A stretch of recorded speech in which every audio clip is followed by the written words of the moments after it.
Hey everybody, today I want to show you how I make Eastern Ontario apple crisp. I'm fortunate enough I can just go out to my trees and pick my apples in the fall, but you can easily buy them from the store.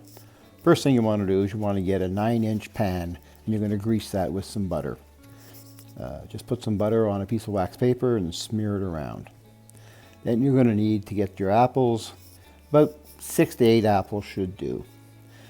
You want to cut these apples up into small pieces. I've got an apple peeler and core. It does a great job for if you're doing a lot of apples. Simply put the apple onto the points, turn the handle, and you have a spiralized and cored apple. If you don't have this, it's easily peeled and cut up using a paring knife.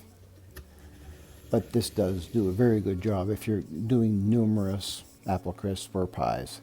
Then you just got to cut them into smaller pieces, and you'll notice they're starting to brown just a little bit as I use Macintosh. Took off a bit of extra peel there that was missed. Macintosh will brown a little bit quicker than the other apples will. I've got a mixture of Macintosh and Spartan apples. So put the apples in your pan, and depending on which apples you're using, you want between 1/2 and 3/4 cups of white sugar, and then you're going to add about a teaspoon of cinnamon. Feel free to measure with your heart on that one. I like a little bit more.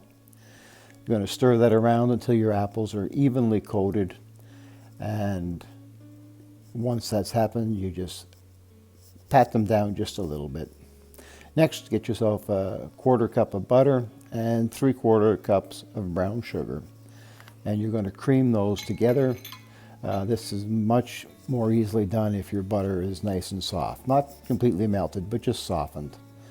So you're going to blend that together until it's creamed. Then you're going to add 1 cup of all-purpose flour and 1/2 cup of rolled oats. You're going to mix this mixture around until it's thoroughly mixed and it becomes crumbly. Once you have that done, you just take the mixture, sprinkle it on top of your apples, layer them over evenly as you can. Just pat them down a little bit if you like. And then in the meantime, you want to preheat your oven to 375 degrees. Once you're happy with the way the apples are in your pan, you take your apples, you put the pan in the oven, and you're going to bake them for 1 hour at a 375 degree oven. That's Fahrenheit.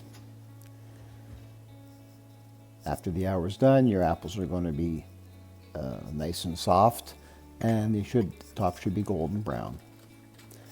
You can serve this warm, and if you like, you can put a little bit of milk over top of it, or ice cream, depending on what you ever prefer, or it's good just the way it is. Very rich and sweet dessert. Thanks for watching. Check out some of my other videos for more recipes or wildlife videos.